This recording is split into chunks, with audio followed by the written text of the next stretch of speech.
What's going on, everybody? Welcome back to Pro v Pro. I got to tell you, this is as excited as I have ever been for an episode of Pro v Pro. Justin, are you ready for Pinehurst? This is just such a great event and just a staple golf course. We get new greens. Yeah, man, it's going to be really fun.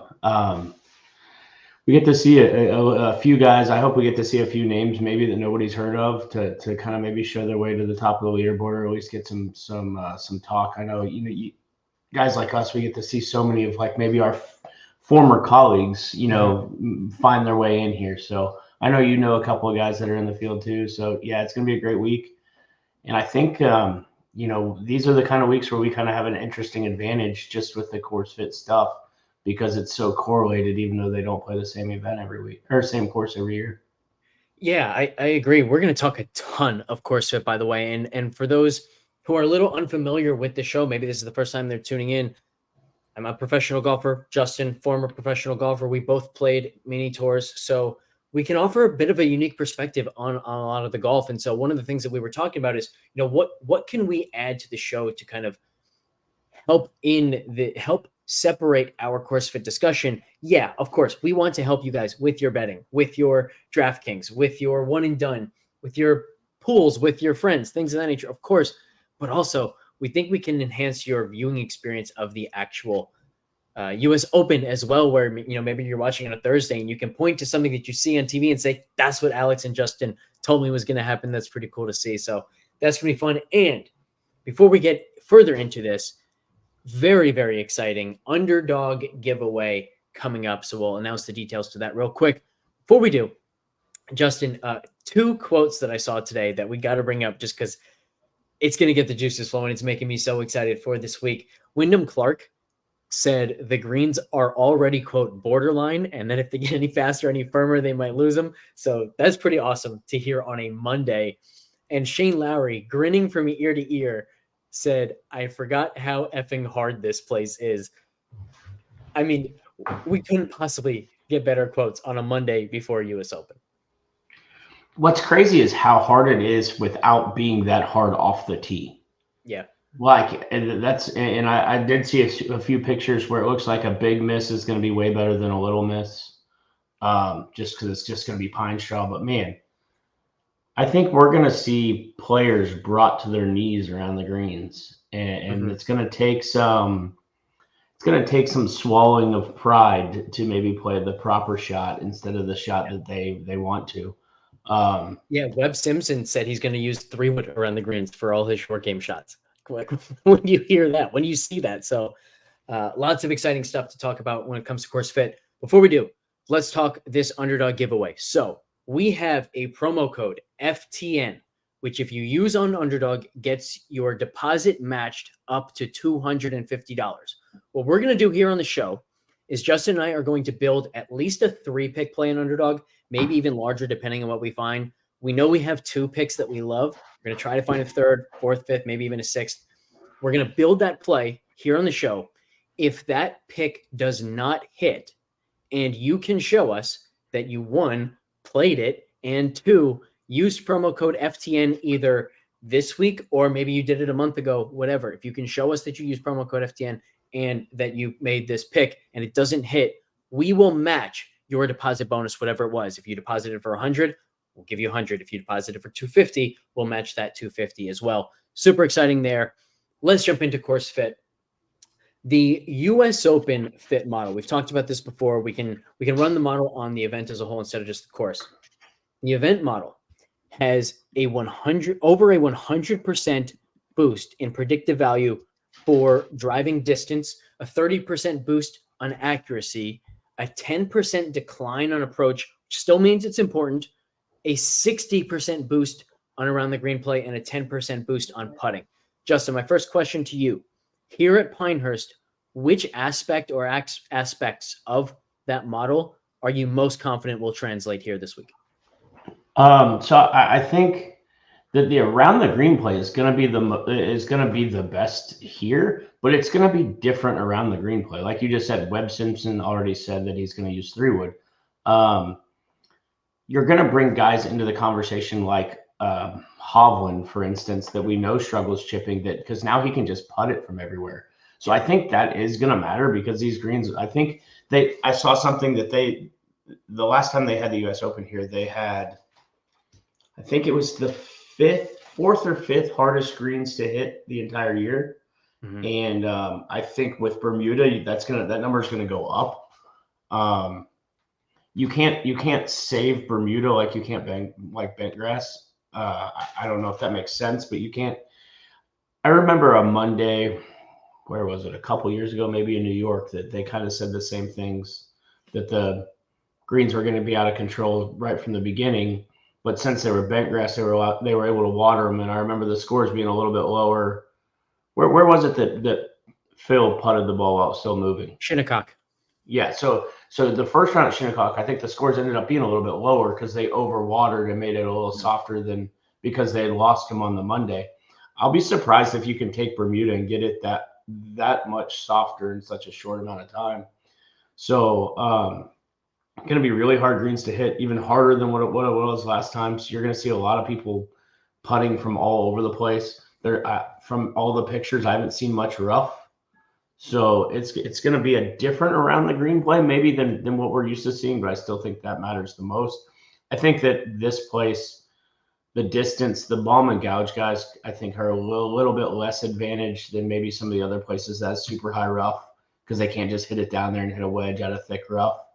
It's more bushes and sandy lies and that kind of thing. So I would probably personally, I'm going to look at around the green a little bit more, but it's not going to be the same type of around the green. And then I'll probably decrease my value in driving distance here compared to other places.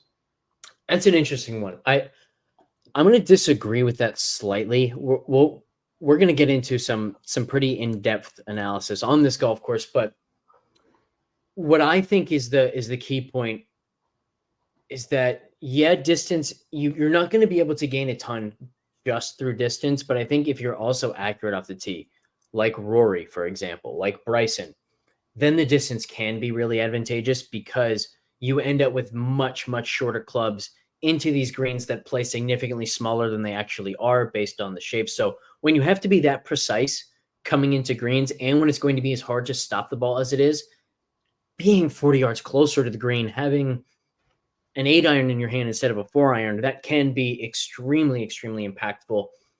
But what I will also say is, I happen to think the biggest thing about the biggest change, if you will, from most US Opens to this one, I think, is I'm going to give a lot of that around the green signal to putting, which you also talked about. Like, you talked about how it's going to be different around the green. I think part of that is we're going to see a lot more putters around the green. But then also, I just don't think guys are going to be able to chip it or putt it or 3-wood it close to the hole. And so guys are going to be stuck with those 6, 8, 10, 15 footers all day long. And in order to make birdies, they're going to have to make 15 to 20 footers all day long. I think putting could play a pretty big role. Yeah, I agree. And I think the other thing about the driving distance, right? If you're accurate and long, you have a huge advantage right out of the get-go. I mean, that's just a no-brainer as far as that goes. I just don't think like a guy like Bryson, who never tones it down, even if he's not driving it straight, is going to be at more of a disadvantage here than a place where it's just in long rough. That's fair. And so the rough here is they call it wiregrass. It's like a mixture of bunkers and weeds, basically, where there's a big luck element. And actually, to your point earlier, you said it seemed like sometimes big misses are better than small misses. It looked to me like a lot of the most dangerous, like most likely to have your ball buried in a weed, something like that, is right off the fairway, where if you're, 15, 20 yards, you're more likely to just be in sand and it plays like a long bunker. Although sometimes you can get in footprints, you can get in spots where the sand is kind of wavy instead of like the perfectly manicured flat sand that you typically see in fairway bunkers. So I think it's going to be pretty penal. But again, there's going to be that luck element. What I want to bring up here is the USGA did a really nice hole by hole like flyover where they showed some detailed stuff. So if you're just listening, we're going to share here on the screen a picture still from this YouTube video that they posted. And the thing that I want to draw your attention to is pay attention to these arrows that are showing the slope of the green. Basically anything in these arrows will repel off the green. So if you are, Justin, can you see the mouse as I move it here? Yeah. Oh, sure can.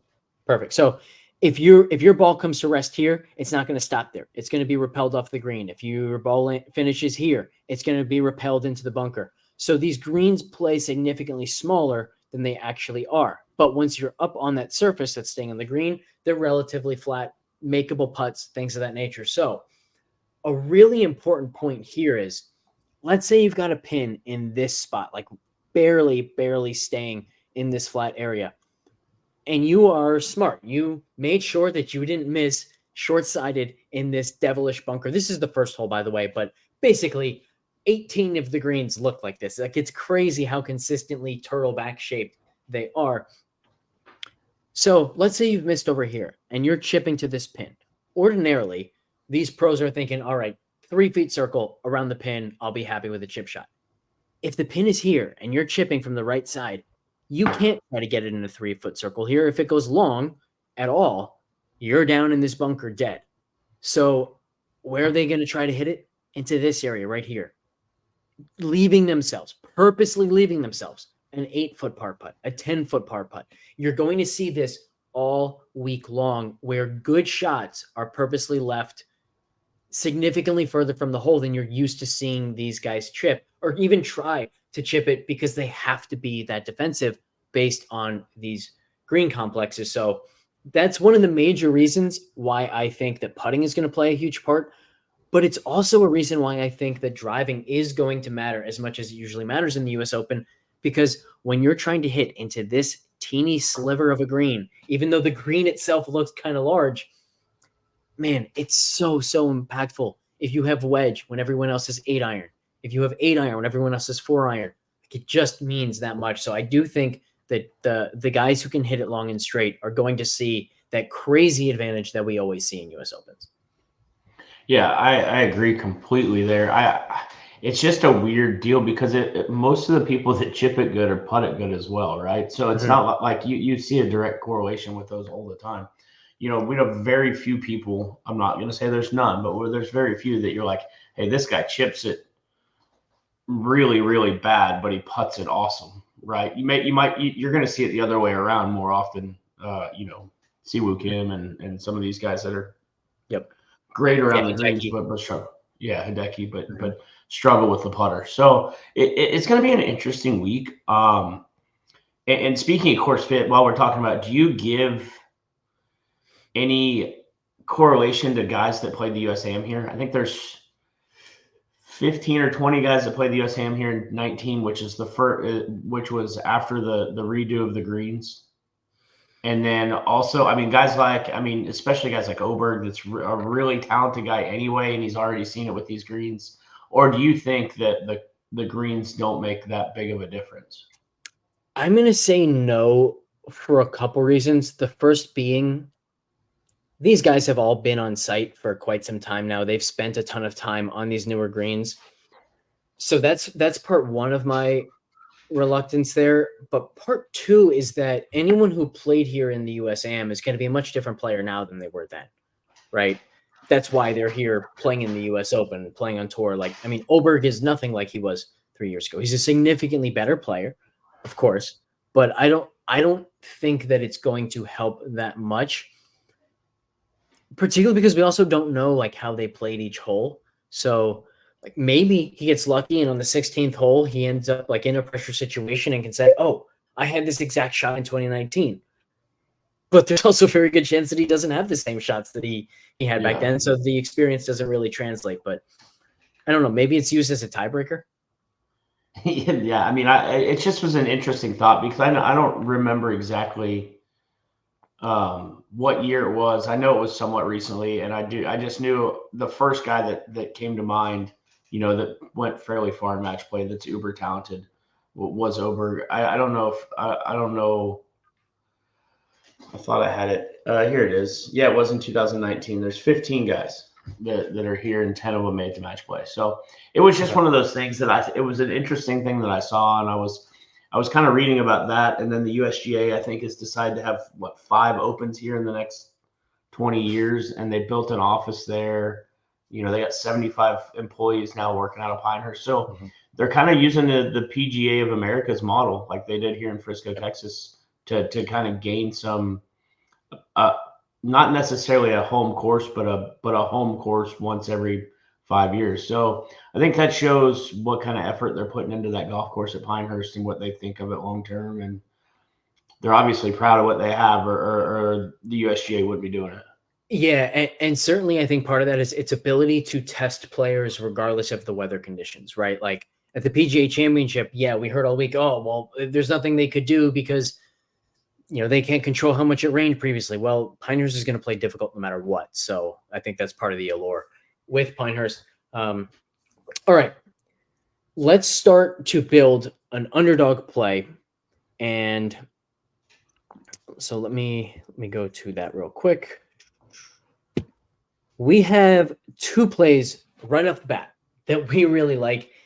And part of it is this belief that this course is going to play really difficult. So the first thing that I like to do is I like to go to bogeys here. Just search one thing at a time. If we want to go to birdies next, we can do that. If we want to go to score next, we can do that. But when you first get to underdog, there are a million different plays that you can choose from. Credit, by the way, to underdog for already having these up. It's Monday. Prize Picks probably won't have these up till Wednesday because that's what they've done all season. The PGA product is infinitely better on underdog. I promise you that. We'll talk more about that, more about why that is, in fact, if we get to it in a little bit. But to start, when we look at bogeys, I love the guy. I hope he does well. I don't see how Tiger stays under 5 bogeys this week. Yeah, I mean, there's no.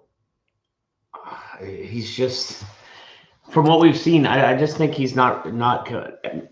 He's not going to be competitive, and I hate to say that. And I like you said, I hope I'm all wrong, right? I hope that there's no way that, or I hope he finds a way to just compete and go out and play. And all reports, everybody's talking about how great he's swinging it and how good he's hitting it. And I saw, Hank Haney replied to one of them, and everybody knows, Hank obviously used to teach Tiger, and he's like, yeah, but playing competitive golf very seldom makes it a lot harder. So you play a hard golf course, and you're put in spots that you're not normally in, and I think it compounds here. So I really like the over 4.5 here. I think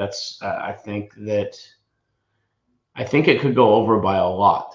Yeah. I mean, part of it too is the sense that his ball striking has been there at times when we've seen him. Like he gained 1.3 per round off the tee and then 0.75 per round off the tee at the Hero World Challenge and the Genesis Invitational. The iron play hasn't been there, but man, the putter and the around the green play just haven't been there at all.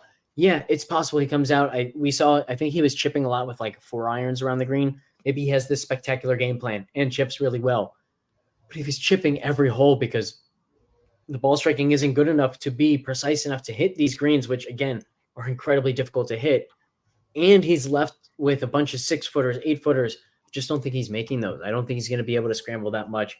I hope I'm wrong. I hope he makes birdies, but 4.5 seems too low. I think I'd probably play this at 5.5 too, honestly. And I'd say the exact same thing about Phil Mickelson, who's down the board a little bit, but also at 4.5. What do you think of Phil's chances of staying under 4 bogeys or worse, or under 5 bogeys or worse? Well, I just think, we're talking about what the course fit is and what Phil does so well. Or, everybody talks about his chipping and his short game and these unbelievable hands. And now we've just kind of taken that. He doesn't get to show that off really this week, right? He doesn't get to hit those miracle shots. I don't see him, I don't see him using an L wedge when everybody else is like, hey, you just got to putt it from here. So I think it's just a bad fit. And what does he do like every time we see him now? He drives the ball waywardly over and over and over again. If you're consistently in this wiregrass, you might not even have a chance to scramble because you might be just punching out from behind a weed back into the fairway. And now you have to get up and down for par to these turtleback greens from 200 yards when they're rock hard. Like it's just, I don't see it happening. So I really like the start of these 2 picks, but on underdog, important point. We always want to pay close attention to the payouts here when we're building these plays. The typical 2-pick play is worth 3x. You can see here, we're only getting 2.76x because in a way, we're correlating here. We've got 2 bogeys or worse, higher picks, which means if the golf course just plays extremely difficult, more difficult than underdog is assuming with these lines, then we're going to be more likely to hit both of these. So they penalize us a little bit. The way we can counter that is for our third pick, we can find a birdie or better play and go higher. So if we go to birdies, just to illustrate this point real quick, I'll just throw Koepka in here. The typical 3-pick play is worth 6x because now we're introducing what underdog perceives as inverse correlation. We bump this all the way to 6.43x. So this is what I'd like to do. I'd like to go through these birdie or better picks, look at all of the options, find at least one, and make this the official 3-pick play of Pro V Pro here in US Open Week. So, Justin, do you have any initial leans here on guys that you want to see their number? Do you have a strategy like maybe we can find someone at 2.5 instead of 3.5? Scottie at 4. What are your thoughts here? So I think you just, in my opinion here, we just take maybe not the guy that we think is going to play the best, but the guy that we know can make the most birdies. Well, let's start. Who does that? The guys that hit it the furthest and can spin it the most on firm greens, that have shorter clubs into par 5s. So there's 2 names to me that just stand out right off the bat, and that's Rory and DeChambeau. Both guys have been playing well. Both guys hit it really far. Both guys drive it really well. Both guys also make putts. I think it's a huge point because we talked about the fact that when guys are chipping, they're going to be left with 8 to 10 feet. It also means guys aren't attacking pins from fairways. They're hitting to the heart of the green and then hoping to make a 20-foot or a 15-foot or something like that. Both of these guys can make those putts. So I'm right there with you on these 2. I want to ask you, by the way, stepping away from underdog just for a moment, one of the things you said there is guys who can spin the ball. One of the things that I've heard around the industry a lot this week is this concept of apex height, guys who hit the ball really high, like Rory, by the way. What are your thoughts on apex height? Because I agree with the principle. I don't necessarily agree with the idea of hunting guys with just high apexes. We'll talk about why, but I want to hear your thoughts first. So one of the best players that I've ever played with that's struggling now, right? But he's won on the PGA Tour twice is Stephen Bowditch. Mm-hmm. He never hit it high. I never played with him when he hit it high. Like he doesn't hit this big towering moon ball, but he spun the ball so much that he didn't have to hit it high. I mean, he could literally get a 5-iron to stop on concrete because it was like this low driving penetrating shot, but it was spinning a ton. So he was I would say before I got to know him and was around him, I would say the same thing. But I battled hitting it high, playing on firm greens just because I hit it so short. So I thought, I always need to hit it higher and higher and higher with, like, say, a 5-iron, which I do, or I did. I mean, I've gotten better about it now. But I put a shaft in my irons one time. I hit it moon balls, but it wasn't spinning at all. It was like a big old high knuckleball. Well, now we're just counterproductive here. So apex height can definitely be misleading. I've also found the higher you hit it, the harder it is to control your ball flight. I mean, that's just no matter how good you are. It's just a fact of the matter. So to a point, maybe I can get behind it a little bit. Like I like the idea of what's being said, but I'm with you. I don't think that chasing an apex height guy does anything for me. I don't think I could have said it any better.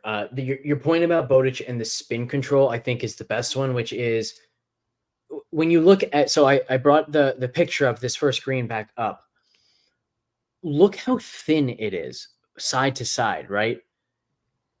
The best shot to me here is something low and flighted. Like if the pin is anywhere in back, low and flighted that lands in this area, takes one hop, stops in this area. That's the shot you want. If you get it up in the air, it's so likely that your ball drifts either too far right or too far left. And to your point, not only is it harder to control the trajectory the higher you're hitting it, but it also makes it that much more likely that the wind just touches it and pushes it a little bit. So which brings me to the next point, which is the guys who show up at the top of apex numbers are guys who don't have those flighted shots. Rory can hit the ball significantly higher than anybody else on tour. He's not necessarily at the top of the apex list because over the last year or so, he's actually learned to flight some of his shots a lot better, particularly wedge shots. So the guys at the very top are the ones who they only have that 1 year. All they do is hit the ball super high. When you're forced to control the trajectory, to control the spin better, that means they don't have that shot, and you're going to need that shot this week. So yeah, it's not that I don't think apex height will ever matter. There are going to be holes, particularly front pins, where that apex height helps them keep the ball closer to the hole. 100%. There's no question. There are also going to be holes like some of the par threes, super difficult par threes, where that apex height will help you land on the green and hold the green instead of rolling through the green, either into a bunker or, back into a fairway that's well below the green, something like that. So there are times where it's going to help, but having all of the shots, having the spin control, as you said, I think is far more important. Yeah. And I mean, I just don't, these guys have the access to the best equipment in the world. They can do pretty much whatever they want with their different options. So like nobody is going out there with this huge disadvantage. Some people just have the ability to spin it more, right? And spin is from speed. So obviously there's guys that swing harder than others, but there's other guys that don't hit it very far that can spin it right up there with them just simply because equipment. I'll give you a prime example, and this is another thing from Bowditch. Like he was like, dude, you need to play blades, especially in your short and mid irons. I was like, dude, I'm not good enough to hit a blade. And he's like, dude, you just need to play a blade for spin control. He's like, you can just spin a blade way more than you can spin a any kind of cavity back club. I never thought about that, but 100% right. I still don't play a blade, but I play something closer to a blade in the short irons, especially. It's just interesting dynamic. Yeah, going back to Underdog now, do you have a lean between Bryson or Rory? And I'll give you some stats here real quick. So a couple things come into play here. Number one is remember that all we care about is the skill of making birdies. If we choose Bryson, we're not saying that he's a better player than Rory, that we expect him to finish better. It would just mean that we expect him to make more birdies. There are three guys to me. I will also add Xander Schauffele to the mix here. He's also at 3.5. Part of this, by the way, so if we go down, there's nobody at 2.5 birdies. Everyone's either at 3.5 or 3. What we would like to do here is hit the 3-pick play for that 6.43x. If we picked somebody at 3.0 and they finished at 3, the play would get bumped down as if it was a 2-pick play. So we'd probably get, I don't know if we'd get 3x or 2.7x. I don't know exactly how the odds work when they go down like that. I think it would probably just revert to the standard 3x. But I don't really want that. I want that 6.43. I want that little boost in the payout. The likelihood of somebody beating 3.0 is the same likelihood as them beating 3.5. So instead of picking a slightly lesser player at 3.0, we do have, by the way, 2.5 for both Phil and Tiger, but we can't use them again since we already have their bogeys or worse. And I'm not budging off of those plays. So it's either a 3.0 or a 3.5, in which case I think we just go to the guys who are most likely to get to 4, which for me is Rory, Xander, or Bryson. So a couple stats here. In the PGA Championship, Xander made 25 birdies. In the Masters, he finished 8th. He made 10. Bryson made 21 at the PGA Championship, finishing 2nd, made 17 at the Masters, finishing 6th. And then Rory, 22 at the PGA Championship, finishing 12th. So interesting there. He made more birdies than Bryson, even though he finished 10 spots worse.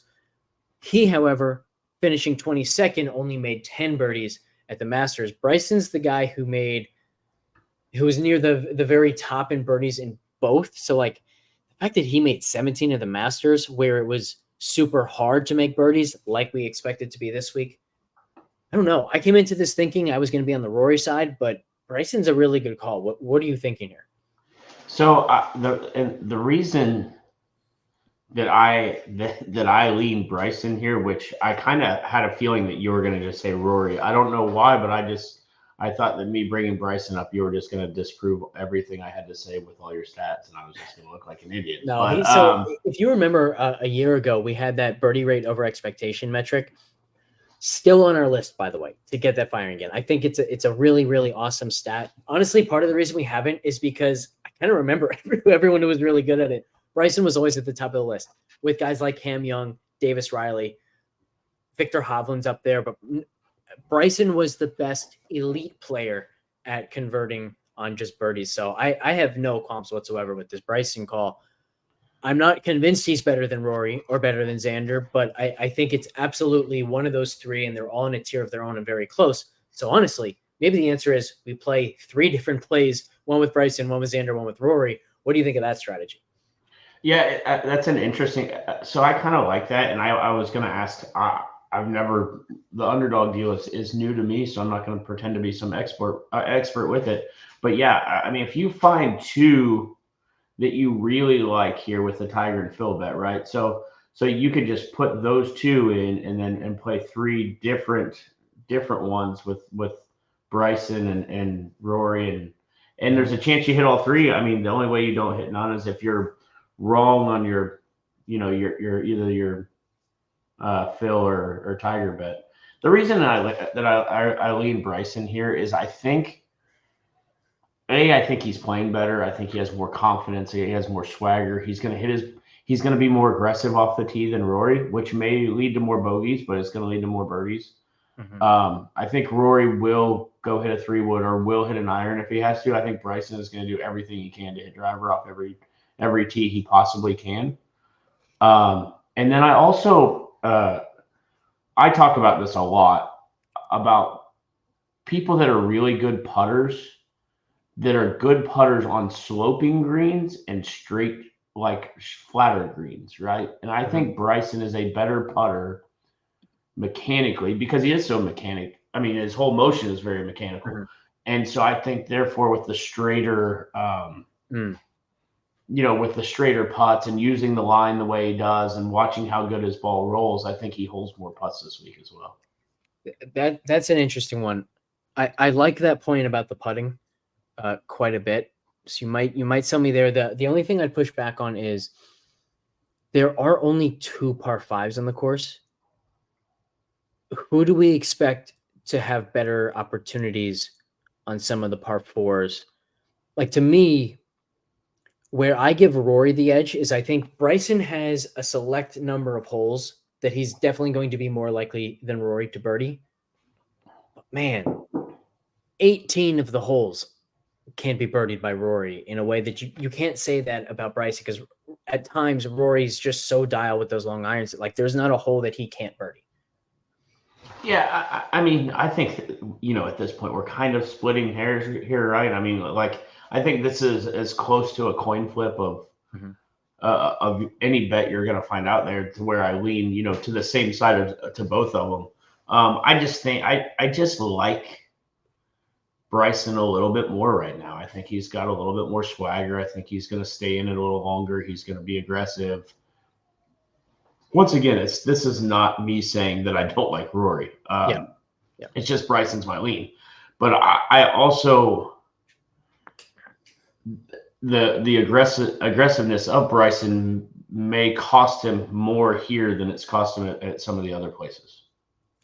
Yeah, that's fair. One last thing I want to say about this is I don't want to go to this 4-pick play where we include both in the same play, even though it gets us all the way up to 11.5x instead of the regular 10x. I don't want to do this because I don't necessarily love the higher side on 3.5. Remember, this is like at Augusta, for example, Rory only made 10 birdies. So 3.5, I think, is a high number. I think more of these guys should be at 2.5. In fact, one thing that I wouldn't be opposed to doing is actually building some other plays where we take less than on some of these other, like, 3.5 numbers, like Rahm less than or lower than 3.5 birdies, I think would be a good play. Maybe you could do the same with Xander. Certainly Cantlay less than 3.5 birdies, I think, is a very good play. So I kind of like that route. Maybe you do the same with Cam Smith, Koepka, something like that. So we can potentially build some other plays at the end if we still have time where we take a different route. But because of that, I only want to choose one of these guys. Maybe we run it twice, but I don't know, man. I really expected it to be Rory. You might have me talked into Bryson, and we go with that as our official 3-pick play. So what do you think? Man, I don't know. I think that we're literally flipping a coin here, to be honest. In that case, let's go Bryson, because I think a really good tiebreaker is the fact that he made 17 birdies at Augusta when it was super hard to make birdies. Assuming it's going to be super hard to make birdies again, which would also be really nice for our Phil and Tiger bogey picks if the course is just playing that hard. I think you're probably right that's where Bryson kind of closes that gap with Rory. And if he can take advantage of the par fives, which I think he's the most likely to do because he's the longest and straightest in the world right now, Rory gives him certainly a run for his money, but that's a big advantage. And to your point, the straight putts, which these guys are going to have when they're on the putting surface, I think he's going to make those at slightly a higher clip than Rory. In fact, let's double check. Let's double check the model on that one. And in doing so, I might end up flipping completely because I know that Rory projects really well. So we've got Rory at 2.03 expected strokes gained per round, Bryson at 1.69. They are third and fourth in the model. So even talent-wise, we have that gap a lot closer now than it used to be. Okay, this is really interesting.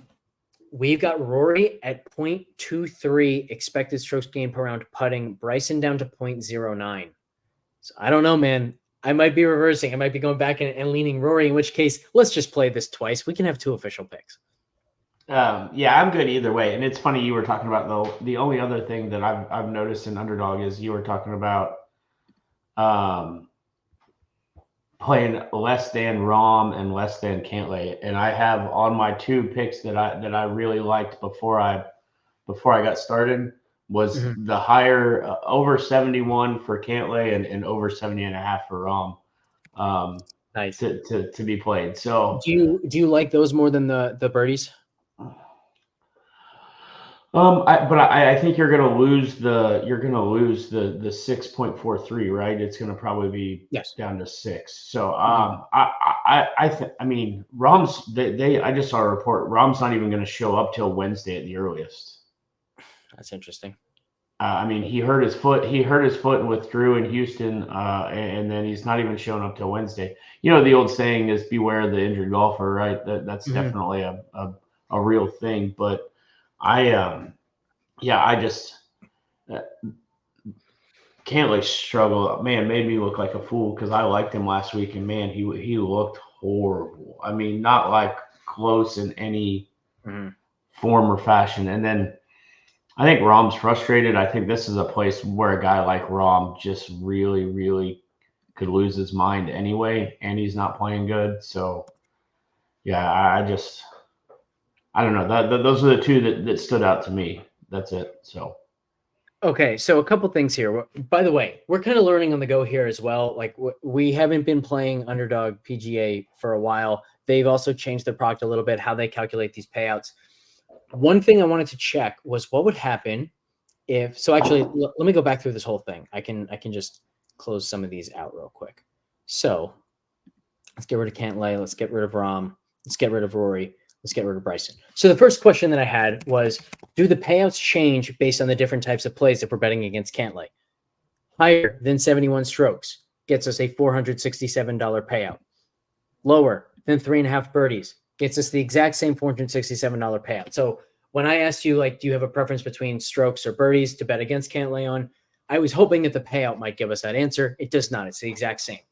The next thing that I wanted to know was, you can see, remember, if we were hypothetically going higher on him, just like we were with Rory and Xander, we actually get a boosted payout at a 3-pick play for going 2 in one direction and 1 in the opposite direction. So 2 betting against, 1 betting on. I wanted to then know, okay, what happens if we have 4 that we're betting against and 2 betting on? So if we go Cantlay lower, we add Rahm in there and go lower on the birdies, and then get Rory and Bryson back in here, 3.5 birdies or better. I thought there was a chance that just like on the 3-pick play, when we have this 2-to-1, 4-to-2 ratio, that we would get better than the 25x standard 6-pick play. That is not the case. We only get 24x essentially. So this is also not a path I want to take. And by the way, you may have noticed as I was building this, if we're going all betting against, so higher, lower, so higher on the 2 bogey picks, lower on the 2 birdie picks, the 4-pick payout is less than the 3-pick payout we have if we're going higher. So that's how much they're penalizing correlation. So we don't want to do this either. But yeah, I think there are potentially some other plays, like maybe you'd swap out Tiger and Phil. Maybe you say, you know what? Phil makes a ton of bogeys, but he's also somebody who can make birdies. So in one slip, I will go here and I'll say, we're betting against Cantlay and Rahm in this one. And then maybe we go higher on 2.5 birdies for Phil. Maybe it's easier for him to make 3 birdies than it is some of these better players to make 4. Because again, there are only 2 easy holes, those par 5s. There's also a short par 4. It's either the second, I think it's the 3rd hole, something like that. Played pretty easy. I think it may have even played the second easiest back in 2014. So if you only have 3 birdie holes, maybe it's easier to make 3 birdies than it is 4. So you can do things like this. Interestingly, this only gets that's only 6. Yeah, that I was gonna say, like, so that it's weird to me that they have a changed number and correlated numbers, but they don't list them. So the only way to find out is by putting them in a bet slip.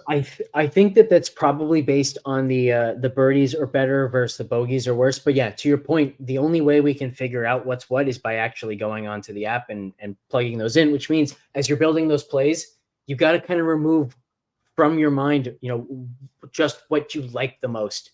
The payout really matters. If you loved this one, but you were getting only 520 instead of the 643 that we were getting previously, guess what? Toss out what you like out the window. Go get the best payout. That's going to be the best play that you can build. So, we now have 2 official plays. So we're going to have to figure out exactly how we want to roll that. Maybe we just call the Bryson the official play, but anyone watching can also play the Rory play, because you see how conflicted we were on that. That seems to make the logistics of the giveaway a little bit easier. So why don't we do that? Why don't we call the Bryson entry the official Pro V Pro 3-pick underdog play? Again, use promo code FTN when you're building that. Sign up, get up to $250 deposit matched by Underdog. And if our pick doesn't hit, we will select one person that can show us they signed up for FTN, or they signed up using the FTN promo code and played that slip. We will match your deposit match. So yeah, lots of fun. This is really fun. Awesome. We need to pay attention to what they say about the firmness of the golf course, the firmness of the greens on Wednesday, how they're handling it. We've got a lot of content from the players already, and it's only Monday. So don't be afraid to pay attention. We're talking about all this course stuff. There's still stuff that they can do to kind of change it. But I think the uniqueness of Pinehurst is you really just can't make it that much easier. Right. You really can't, because again, like the greens just repel the balls and you're coming in from far away. And the softer the course plays, the longer it plays. So like that's just going to add to it. We will be in the Pick'em Discord channel at FTN Fantasy all week long, giving out more of these underdog plays. One of, I think, the most exciting ways to do this, Underdog leaves these plays up all day long. So maybe there are 10 groups on the course. We're seeing the live stats of what they're doing. We know if it's playing brutally difficult, or maybe the scoring conditions are a little bit easier than we expected. Maybe the birdie holes, the typical birdie holes, have extremely difficult pins. Maybe the birdie holes have extremely easy pins where everyone's going to make birdie.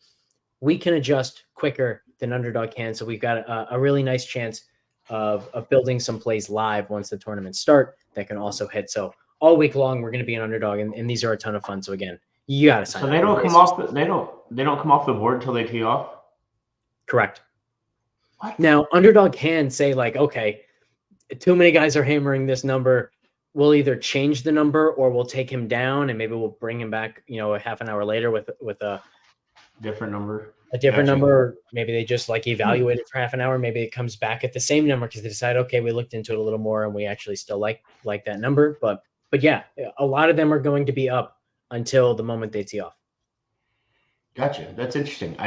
Like I said, I'm very new to all of this, and I actually don't even know if it's legal in Texas or not because of. It seems like it may be more correlated with betting than maybe your prize pick stuff, but I could be wrong too there. So I'll find out because obviously I'll be. Underdog is definitely legal and legitimate in Texas, but that's Underdog Fantasy, so it may just be the like the best ball drafts, for example. I can't figure out if they have the standard pick'em game as well. Regardless, I'll be in Oklahoma the next 2 days for USAM qualifying, so at least hopefully it'll be legal there if nothing else. So good luck, by the way. Hope you get in. Yeah, so that they went to locals and sectionals for USAM this year instead of 36 holes in one day. Huge for an old fat guy. Definitely a step in the right direction. And I actually was pretty excited about it. Is this locals or sectionals? This is locals. I'm going to Edmond, and then I play Texas State AM Thursday through Sunday. I was pretty excited, but I decided to throw 425 pitches to my kids' team, and now my net can't turn my head. So, yeah, getting old sucks, but.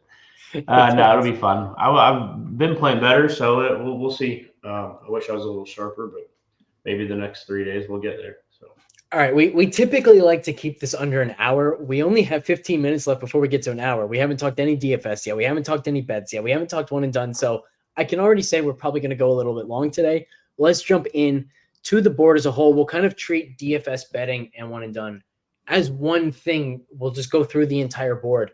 So. I don't think we really have to discuss. We don't really have to discuss one and done. I think we're probably going to land on Bryson, in my opinion. So I thought you were going to take a different stance, and I was going to be fully on board with your more contrarian take. Hovland? Mm-hmm. I don't know. Okay. Yep. I was going to say you knew I was going to go one of two directions. So I did. And honestly, I'm okay with both. I think Bryson is a spectacular course fit. We talked about the fact that putting may even steal some predictive value from around the green compared to typical U.S. Opens. That would favor Bryson. It would also favor Hovland, by the way. It might favor Hovland even more than it does Bryson. Yeah. But the driving, like we have Bryson as a league of his own in driving distance. Rory at 0.35 strokes gained per round in driving distance. Rory's also at 3.5 accuracy. Bryson 0.59 strokes gained per round in distance and 0.39 per round in accuracy. Like he's just unbelievable off the tee. So I have no issue whatsoever with Bryson. I also expect him to be the most popular pick this week. So I think I'd rather go to Hovland, with the idea being like he was popular last week. He would be popular this week as well, if not for the fact that most in the field are going to go to a live player because that's just such an obvious strategy. I think we have enough players remaining where we can deviate from that. And man, if we get a low-owned victory, like it just sets us up. We're right there. And I think we want to be contrarian, and Hovland's playing so well all of a sudden. I'm in on I can definitely be convinced. I mean, that was my obvious number two. I talked about it last week. I loved every interview that he had after every round last week about controlling his ball flight. Everybody was bitching about mud balls, and he was like, well, here, just do this to prevent getting them that much. That was spectacular, by the way. I loved it. I mean, he's exactly right. It's not. Yeah. It's so frustrating because it's not rocket science, but there's so many people that have no idea anything about it, and it's so frustrating.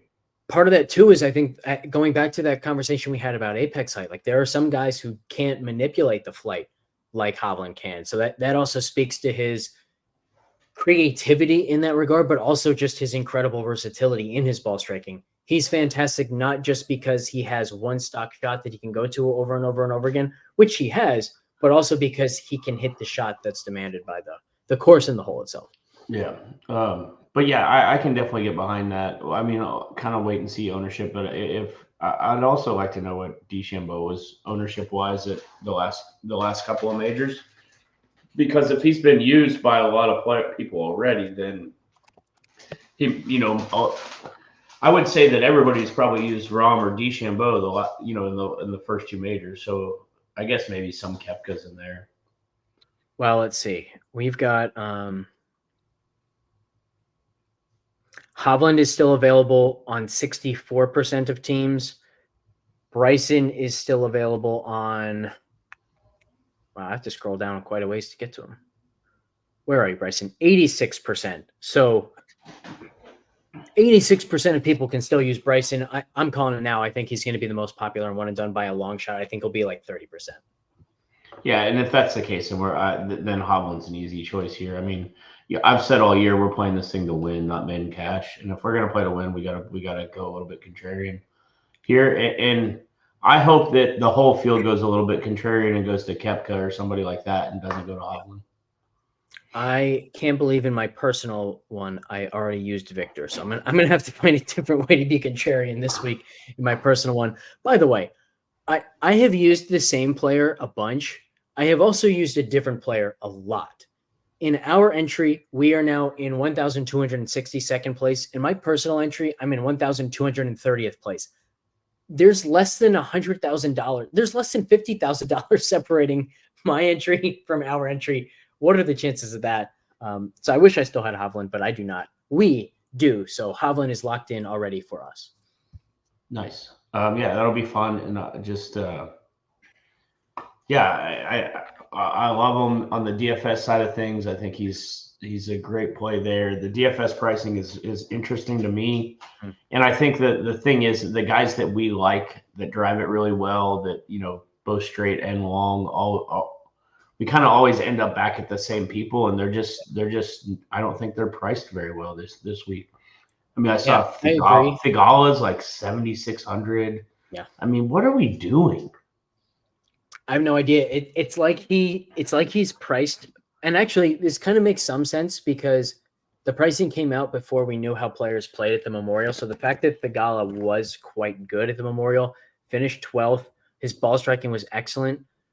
Like I think if pricing had come out after the Memorial, Thigala would be 8,600. But that's, to your point, like something that we should take advantage of. So I'm with you there. We saw the really good Thigala again. The reason why we've been playing him all year, instead of the Thigala from the Sunday, the PGA Championship that went into the RBC Canadian Open and was just atrocious there. So that's good to see from our boy. A good chance we end up back on him this week. One thing I want to point out about the pricing, we have a $13,000 Scottie Scheffler again, but he's pretty damn affordable this week in the sense that, once again, we have a $5,000 range, which makes, the guys who a week ago would have been 7,200, 6,800, something like that. Now they're in the low 6,000s. Like, there are some quality golfers at 6,200, for example. We'll talk about that range. But there's also a steep and quick drop off near the top. Rory 12-1, Xander 11-5, Rahm 10-9, Bryson fifth most expensive at just $10,100. We very quickly get to even the $8,000. There are only 12 guys priced at 9,000 or above. So I think Scottie's ownership might be massive just because it's not going to be difficult to build lineups with him, which begs the question, how popular does he have to get before you want to fade him? Man, we say it every week, but he's just unbelievable. Yeah. He's so good to continue to do this. And he's doing things that make you realize of all the stuff all the correlation. For instance, a guy like me, I've always been like, hey, if a guy wins one week, he's going to do what Robert McIntyre did, right? And he's going to WD and he's going to fly home and get drunk with his buddies. This guy is just an animal. Mm-hmm. He's just a different monster. He is. He really is. I think that, so let's see. We give him a 59.5% chance of finishing in the top 5, a 26.6% chance of winning, a 95.8% chance of making the cut. One of the craziest things I've ever seen, by the way. His chances of finishing in the top 40 are barely higher than his chances of making the cut, which means like the chance that he makes the cut and then plays poorly on the weekend is close to zero. It just unbelievable numbers. It just goes to show like the chance that Scottie, if the more rounds that you give Scottie, the more likely he is to just dominate the field. So pretty incredible numbers that we're seeing there from him. So when you talk about almost a 60% chance of finishing in the top 5 and just a 4% chance of missing the cut, 40% ownership might be efficient. It might not even be enough. I don't know. It's going to be a really tough decision.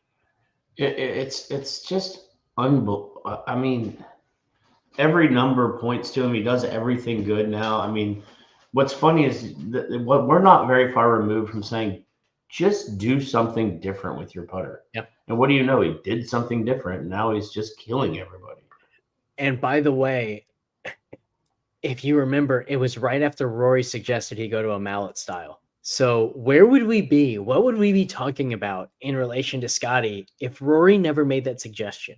Maybe he would have made that decision on his own anyway. I'm sure Rory wasn't the only one who said it, but maybe it was Rory saying it that made him go, okay, you know what? Maybe that actually is something I should try instead of being stubborn. Yeah, he's killing everybody. It's just amazing.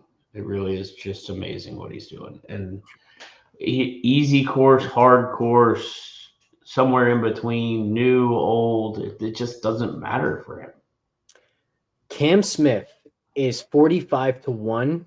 He's the first guy that I'm considering an outright on now. I will say I still have that 46-1 Bryson future that you and I talked about here on the Major Championships preview show the week of the Zurich Classic, because we didn't want to talk about the Zurich, so we just talked about the majors. We got Bryson at 46-1 on that show. He's now at 20-1 at the best available now. So we got our money in good in that regard. We got him at 5% to win. So pretty spectacular number we have him at. But in terms of bets that we can make this week, the first guy I'm looking at is Cam Smith. We've got him at 2.2%. He's 45-1. What are your thoughts there on Cam? I don't really know, to be honest. He's a high apex guy, oddly enough. It's funny that you brought that up, and I know that for sure. He's hard for me to figure out just because he's a live guy, and you know, like I saw he shot 80 the last round, but that's kind of skewed. He played like a 3-hole stretch 9 over, and he played okay outside of that. Yeah, it's just about where his mind is. He chips it really good. He obviously puts it spectacular. I'd be more interested in the Thagala number, I think, than I would be a Cam Smith number. I think it's like a mid-80s number. I think that Thagala is more interesting to me than Cam Smith is. Let's see, where is he? Because I was actually going to go to Thagala next. So Thagala is available 60-1 at FanDuel. You can also get an each way at 55-1 on Bet Rivers. You can also get an each way on him. Let's see where he's at on Bet 365, because he's available at 50-1 with the 1/5 payout for 8 places. I like the 1/4 for 5 places more. I'm guessing that number might be. So that's only 55 as well for Thagala. So in that regard, maybe I'd go to 55 on Bet Rivers, which I believe is 1/5 payout for 7 places. So pretty sure I'll be betting Thagala, just not sure in which way yet. There's another guy in that range. By the way, we have Thagala at 2.3% to win. So regardless of what you do with Thagala, that's a great number, whether it's 55, whether it's the 60 pure outright, whether it's the 55 each way. I definitely want the each way on him, because if there is a concern, it's that when he gets in contention, he might not have the stones yet to get it done. Maybe he does. I'm certainly not saying he can't, but I'm much, much more confident in his ability to play his way into contention than I am in his ability to close that out. So I want the each way on him. There's another guy in this range. What did you say you got? What did you say you got Cam at? He's available at 45. I haven't made that bet yet. I'm considering. That's crazy. I can get him at 54. At 54, I'm definitely making that bet. Very seldom do I get a better number than you do. Yeah, still best available for me is 45 on Cam Smith. Yeah, that doesn't happen very often, especially for that big of a difference too. Yeah. Can you guess the other guy that I'm looking at here? The hint is I can find a 66-1 on Rivers with the each way. He's in the same price range on DraftKings as Thagala. Finau? Like, I like Finau. These 80s or whatever I'm seeing on Finau are crazy too, in my opinion, because we know he has elite talent. I mean, So the guy I'm looking at before we talk about Finau, this guy is inarguably one of the most well-rounded golfers in the world. He's great off the tee. He's long. He's accurate. Pretty solid with his irons. Always has had the reputation of being a phenomenal scrambler, both his around the green play and putting. Still warrant that reputation. And I want to see, how has he been playing? This is another hint. He's a live guy. Hasn't been playing great on live. Wasn't great at the PGA Championship. Top 10 at the Masters, though. So I think he's still very much in play here. I like this number a lot. Hatton? Yes. Yeah. He's 66 85. to 1 with an each way on Tyrrell Hatton. That has just been placed on my end. I can get him at 85. My God. Would you rather have 85 as a pure outright, or would you rather have 66 with the each way? 85 is a pure outright with him, I think. If he doesn't implode, he wins if he's got a chance, I think.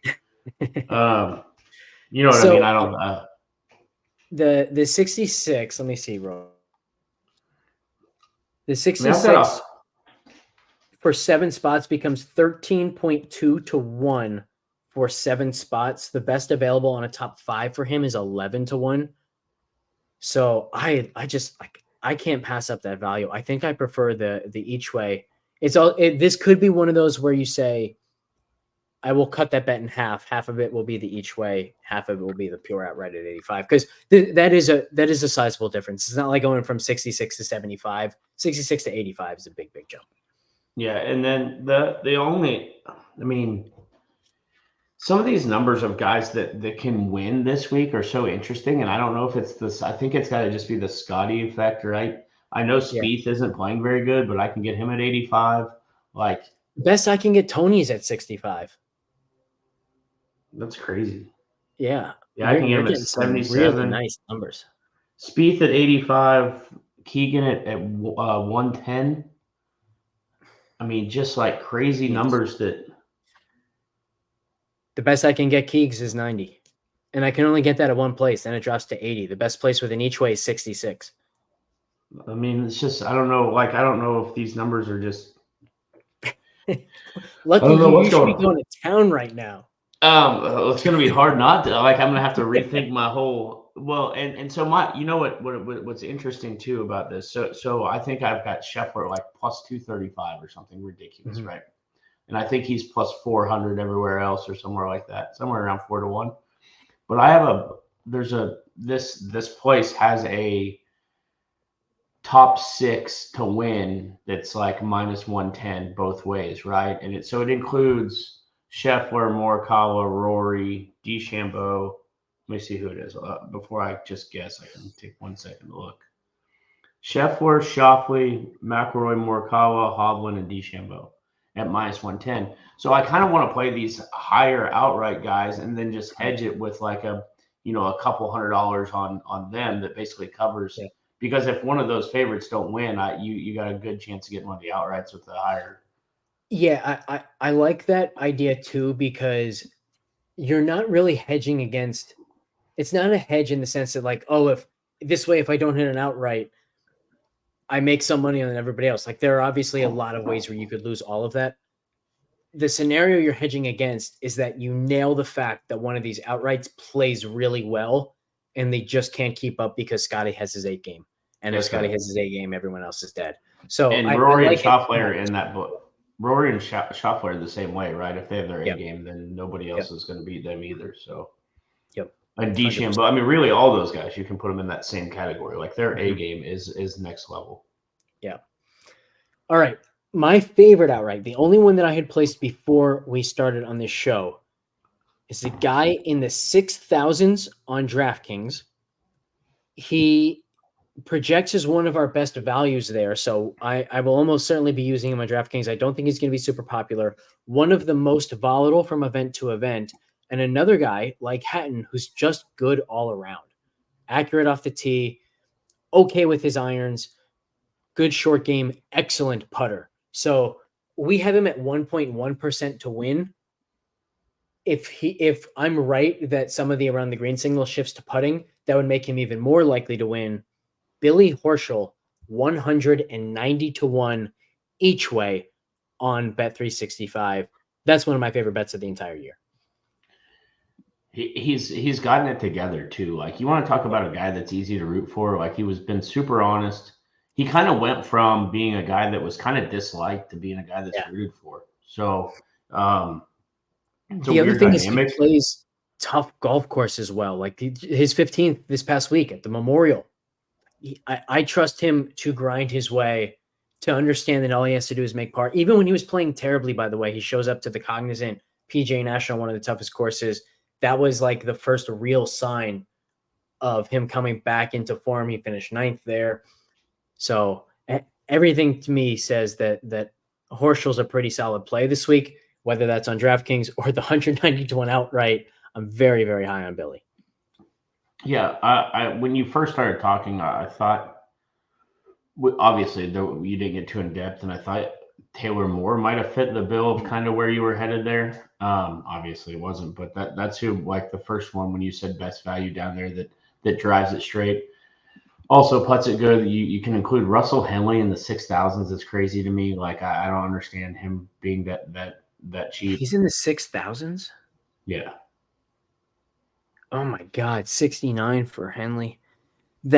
Oh my goodness. So that range, you get starting Noren, at 71, Benyon, Sung J M, Noren, Henley, Harmon, Scott, Keegan, Siwoo at 68. Oh my God, that range is loaded, which means, by the way, there are so many of them packed into that tight group that Billy at 66 is probably going to fall through the cracks, but like none of those guys can become super, super chalky because they're all going to get some interest. That's crazy. And man, and then Connors, Sam Burns, Minwoo Lee are at 72 and 73 respectively. Tom Kim's been playing better. He's at 73. Thigala 76. Hatton 78. I told you, I thought it was terribly soft pricing. Like, I don't think they did a very good job this week. Which again is going to mean that Scottie is so high owned, because if you start with Scottie, you're left with 7,400. Like, Scottie followed by any group of like 3 or 4 of those guys, and you can still get an $8,000 play or something like that. So yeah, we're going to see some crazy ownership numbers on Scottie, I think. Who would have ever thought you would see the day of 7,400 Dustin Johnson in a major? Right. And not only that, but that we'd see a day of $7,400 Dustin Johnson, and we talked about like 20 guys in that range before and didn't mention him. Yeah. That's a great point. It's crazy. Yeah. So going further down here, there's another guy, Straka, projects very well from a DraftKings perspective. Aaron Rye projects very well from a DraftKings perspective. Rye even has a higher expected strokes gain than Straka. Yeah, we have Straka at 2.5 times more likely to win because Rye just doesn't have the ceiling, and Sepp has that super high volatility. So I want to check real quick. Taylor Moore, by the way, is 350-1 to win the U.S. Open over on FanDuel. I want to check Sepp's number real quick. Sepp is only 80-1. So, man, that tells you what a great value he is on DraftKings at 65. My guess is Straka is going to be pretty damn popular. Yeah, he got to be one of the highest. I mean, going back to the players, 3 top 5s, like another top 10, 3 more top 20s, like. And then we get Hadwin, Yeager, Bez, Kirk, Mackenzie Hughes, Taylor Pendrith, all at either 62 or 61. Davis Thompson, he's been chalky lately, 61. Hubbard, Victor Perez, 6,000 and 6,100. There's a $6,000 player who projects well for DraftKings. Also is a bet that I made, a 350-1 dart. I mentioned him to you earlier. Do you remember who it was? I don't have it pulled up. Who would be that high? I'll give you a hint. Did you mention betting him or what he's doing? Because I think just Webb Simpson. Betting. Not the Webb Simpson 3-wood play. I think he's at 6,000. The guy I'm referring to here's a hint. He played his best event in a long time at the Canadian Open. great putter. At times he can be pretty good off the tee, but he's also has a tendency to be wayward off the tee. But one of the more interesting things about him, not something that I necessarily put a lot of stake into, but I know a lot of other people will. The very first time we ever heard his name was because he was contending in a U.S. Open at an extremely young age. Oh, Bo Hostler. Yeah, 350 to 1. I think he should be more like 200 to 250. Not a bet that I love, but one that I made because, again, like if putting matters more than it has in most U.S. Opens, if it's one of the absolute key predictors, he's one of the best putters in the world at 350 to 1. Also has an elite short game. It's just a combo I like. Yeah, no, I mean, anytime you're throwing darts at somebody that high, you've only got to hit one of them, right? Over even a couple year span, right? It doesn't take a lot of. You're not trying. You don't expect to hit at a 20% clip at a 350 to 1. And the other thing that I like with him is that he is really volatile. So his ceiling is better than most players of his ability, like his overall talent level. When he spikes, it's going to be a larger spike than most. And again, that's in large part because of the putting. He has the capability to gain 2.5 strokes per round for an entire week, something like that, out of the blue. So I would call his career so far being a little bit. I mean, not that he hasn't had a decent career, but disappointing overall from what we thought it was going to be from the get-go. Or at least what we thought it could be. Yeah. And then the only other guy I want to mention is if you believe in momentum at all, the numbers aren't going to translate, but Harry Higgs winning 2 events in a row. I'm going to go ahead and throw out the last one when he went to the BMW because I know that place is a big party, and B, I think he was just knew he was into the Open, and so I'm going to throw that out. But winning 2 in a row, then qualifying for the U.S. Open, I just think that maybe he can just keep the momentum going. Like this has nothing to do with stats or anything else. This is just hey, this guy's been playing good. He's been on the PGA Tour before. You texted me earlier about a $5,000 player on DraftKings that you wanted me to look into. Who was that? His last name is Moldovan, Maxwell Moldovan. He's an All-American at Ohio State. He got in as an alternate last second, and I just don't think DraftKings did anything. They just threw him in. He actually played as the spotter with Davis Thompson at the Memorial. And they made him pick his ball up one hole, which I thought was weird. And he even said it was like a really odd thing. But he said he probably shot like 2 or 3 over, he guessed, for the day. So, he's just an elite talent that nobody knows about. And it's just one of those deals. The pricing's so soft, I don't think we're going to have to get down there because the other, the sixes are so much value there. He was awesome in 2023. It looks like he hasn't had anywhere near the same year. His best finish this year in college is tie for 12th. But he was top 5 in almost every event the year prior. Yeah, and it's kind of a Nick Dunlap deal. Like I kind of that's who I kind of compare it to. Like he just turned pro. He's played the last 2 U.S. Opens, I think, as an AM, and then gets in here as a pro through qualifying. So obviously, he's obviously good, right? Yeah. Is there anyone we haven't touched on yet that you think is worth mentioning, either from a DraftKings perspective, one and done, anything like that? Not one and done. It's the guy we used in one and done last week. I think Fleetwood's worth the talk.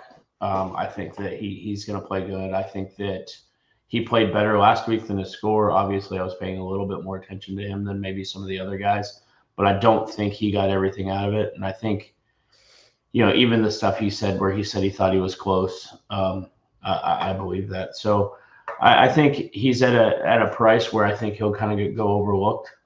Yeah. Speaking of, Wyndham Clark, $9,000, hasn't been playing very well, defending champ. I think he's a pretty good fit for the course, especially if putting matters a whole lot more. Not many guys can roll it the way he can. What are your thoughts on Wyndham? Is it all about his ownership? I got no interest in him. No matter, he could be 1%. I've got no interest. I I think I that think he's would a have momentum interest guy. if he was low-owned. I just think he's a momentum guy. He doesn't have any momentum right now. He's already pitching about the greens. Like, I'm just kind of out on that deal. So I didn't interpret that as him already bitching about the greens. I just thought he was commenting on how crazy difficult they already are. I think he's kind of turned a corner in that way, and he would invite that. I mean, think about like where he has done super well. Wins a U.S. Open. It wasn't the most difficult U.S. Open, but he still won it, only 10 under. And then second place finish at the API, second place at the Players, third at the Heritage. And he was phenomenal in that final round when it was playing really difficult, windy, the weather picked up. So I don't know. I think he's kind of embraced the really difficult conditions. I'm interested solely because of the way that he shows up in these fields when the conditions are the most difficult. And I only like him because everybody else is out on him, and I think the ownership might be really low. Yeah, and I mean, if it's a strict ownership deal, then I would see no issues in playing him, right? Because we know that he has the ability to win when he's playing well. Yeah. I'm never going to get behind a guy low ownership that I don't think can play well anyway. At least with him, he has a chance if he is super well owned. I mean, he's one of the guys that I always get wrong anyway, so he probably plays good this week. I just don't like the way he's playing. I don't like the way he's carrying himself. Just not really. There's too much in the lineups that we can do without having to take a stab at a guy like that, in my opinion. All right. We covered a ton. We got some underdog plays. We got a bunch of outrights now.